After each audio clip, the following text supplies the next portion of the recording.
Potty कहाँ है मिट्टू? मिट्टू मिट्टू school की बिल्डिंग के लिए मिट्टू इसके पैसे कुछ ₹1 लगेंगे।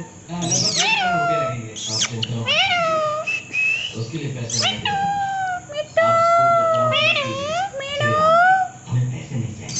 आप चिंता क्यों? इतना समझ लीजिए कि वो मेरा पैसा नहीं है, छोड़ जल्दी। वो आपके पोते का है। उसको आप नहीं लाते। ठीक है, आपकी जैसी इच्छा। अब तो हो गया ना, काम शुरू कीजिए। मिट्टू गांव के बच्चों के लिए बहुत हेल्पफुल होगा। Thanks uncle. चलिए, मिट्टू इस ब्रीफकेस में से चेकबुक निकालो। मम्मी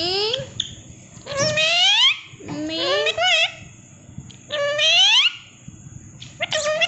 दादाजी को लेकर आओ।